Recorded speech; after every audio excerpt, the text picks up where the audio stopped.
Comment perçoit-on la vacuité? 1. À partir de l'irréalité de la succession.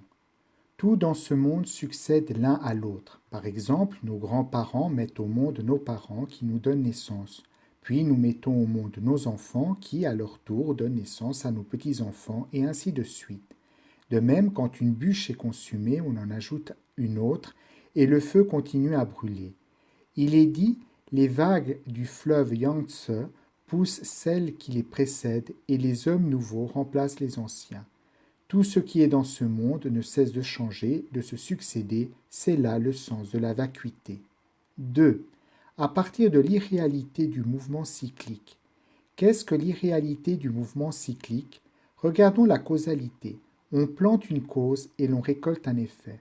L'effet récolté redevient la cause qui va donner un autre effet. Ainsi, les causes et les effets et les causes reviennent périodiquement sans jamais s'arrêter. Une famille fête un mariage. Un bonze passe par là, il jette un coup d'œil dans la maison et s'exclame « C'est horrible la vie !» Qu'y a-t-il d'horrible dans ce mariage? C'est qu'ayant acquis des pouvoirs surnaturels, il aperçut la causalité des 3 périodes de vie des membres de cette famille. Qu'y a-t-il d'horrible dans la causalité?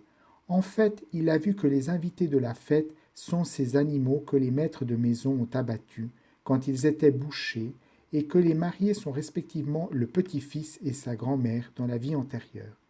C'est en découvrant tout ceci par son œil divin qu'il a ressenti de l'horreur. De la même façon, la vacuité n'a pas de définition fixe, elle est changeante, elle est cyclique. 3. À partir de l'irréalité de l'union. L'homme est le résultat d'une union. Si l'on met notre peau d'un côté, nos os de l'autre et notre chair ailleurs, où sommes-nous? Il ne subsiste plus rien de nous. Donc l'homme est le fruit d'une union. Construisons une maison. Si l'on détache le ciment, les graviers, les armatures, que devient la maison? Ainsi, la maison est, elle aussi, le résultat d'une union. À partir de l'irréalité, on peut aussi percevoir la vacuité. 4. À partir de l'irréalité, de la relativité. Un homme, quand il est jeune, est avant tout le fils de son père. Des années plus tard, il met au monde un enfant et il devient père à son tour. Donc, les appellations de père ou fils sont relatives et sans réalité propre. Un vieil homme adorait son petit-fils, mais un jour, comme l'enfant était vraiment insupportable, son grand-père lui donna une gifle.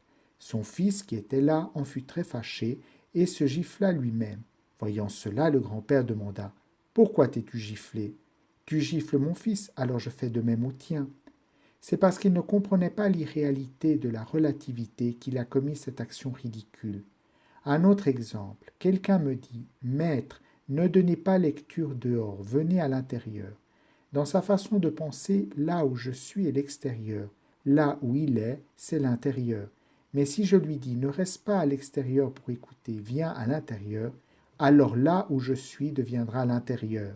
En fait, il n'existe ni intérieur ni extérieur, ce ne sont que des notions relatives. 5. À partir de l'irréalité de l'apparence. Qu'est-ce que l'apparence? Ce qui fait l'apparence de la lampe, c'est sa luminosité. Nous qui écrivons, nous trouvons qu'il fait trop sombre, mais pour le voleur qui arrive à ce moment-là, il va penser que la lampe donne bien trop de lumière. La brise de l'été, le clair de lune sont de beaux paysages pour les poètes, mais les rustres maussades les détestent. Ainsi, tous les hommes ne perçoivent pas les apparences de la même manière. L'apparence est irréelle, c'est notre esprit qui la fabrique.